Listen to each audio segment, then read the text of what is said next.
మలయాళ సినిమాకు జాతీయ అంతర్జాతీయ గుర్తింపు తెచ్చిన దర్శకుడు అలాగే ప్రముఖ సినిమాటోగ్రాఫర్ షాజీ ఎన్ కరుణ్ కన్నుమూశారు. ఆయన వయసు 73 సంవత్సరాలు. కొంతకాలంగా అనారోగ్యంతో బాధపడుతున్న ఆయన తిరువనంతపురంలోని ఒక ప్రైవేట్ హాస్పిటల్లో మరణించారు.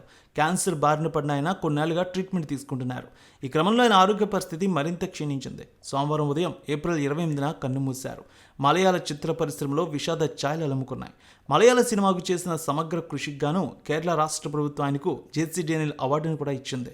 మలయాళ లెజెండ్ డైరెక్టర్, చిత్ర నిర్మాత, సినిమాటోగ్రాఫర్ తన విలక్షణమైన చిత్ర నిర్మాణ శైలికి, కొత్త ఆవిష్కరణలకు ప్రసిద్ధి చెందారు కరుణ్.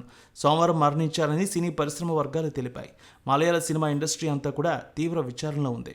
జెసి డేనియల్ అవార్డును కేరళలో జరిగిన ఒక కార్యక్రమంలో ఆయన ఇటీవల అందుకున్నారు. కొద్ది రోజులకి ఆయన మరణం అందరినీ విషాదంలో నెట్టింది. మలయాళంలో నవతరంగ సినిమా మార్గదర్శకుల్లో ఒకరైన షాజీ నీలకంఠన్ కరుణాకరన్ షాజీ ఎన్ కరుణ్గా పేరు పొందారు. మలయాళ సినిమా వారసత్వాన్ని, అన్ని అడ్డంకులను అధిగమించి అంతర్జాతీయ ప్రేక్షకులకు తీసుకువెళ్లిన కొద్దిమంది చిత్ర నిర్మాతల్లో ఒకరు. ఆయన తొలి చిత్రం పిరవి 1988లో వచ్చింది. దాదాపు 70 అంతర్జాతీయ చలనచిత్రోత్సవాల్లో ప్రదర్శించారు. ఆయన రెండవ చిత్రం స్వాహం 1994లో కేన్స్ చలనచిత్రోత్సవంలో పామ్ డివోర్కు నామినేట్ అయింది. ఆయన వానప్రస్థం 1999లో కూడా కేన్స్లో ప్రదర్శించారు. ఇక కరుణ్ సినిమాలు 7 జాతీయ అవార్డులు అందుకున్నాయి. అంతే సంఖ్యలో కేరళ రాష్ట్ర అవార్డులు కూడా గెలుచుకున్నాయి. ఆయన దర్శకత్వం వహించిన కుట్టి స్ట్రాంగ్ 2010లో ఉత్తమ చలనచిత్రంగా జాతీయ అవార్డు గెలుచుకుంది.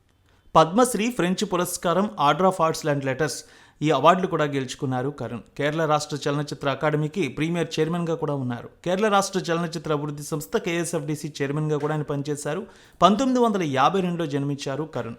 ఆయన పలిక్కరలో స్కూల్ చదువుకున్నారు. తిరువనంతపురం యూనివర్సిటీలో కాలేజీ విద్య చదువుకున్నారు. తర్వాత పూణే ఫిల్మ్ ఇన్స్టిట్యూట్లో 1975లో సినిమాటోగ్రఫీలో డిప్లొమా చేశారు. కొంతకాలం మద్రాసులో పనిచేసిన ఆయన తర్వాత రాష్ట్ర చలనచిత్ర అభివృద్ధి సంస్థలో ఫిలిం ఆఫీసర్గా చేరారు. ఆ సమయంలో షాజీ ప్రఖ్యాత దర్శకుడు అరవిందన్తో కలిసి పనిచేశారు.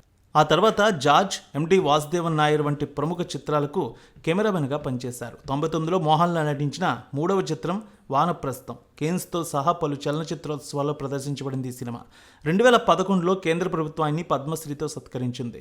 ఇక 1979లో విడుదలైనటువంటి తమ్ చిత్రానికి ఉత్తమ సినిమాటోగ్రఫీగా జాతీయ అవార్డు కూడా గెలుచుకున్నారు. సినిమాటోగ్రఫీ, దర్శకుడు, నిర్మాత అనేక రంగాల్లో ఆయనకు మంచి పేరు ఉంది. మొత్తం 7 జాతీయ అవార్డులు పొందారు ఆయన.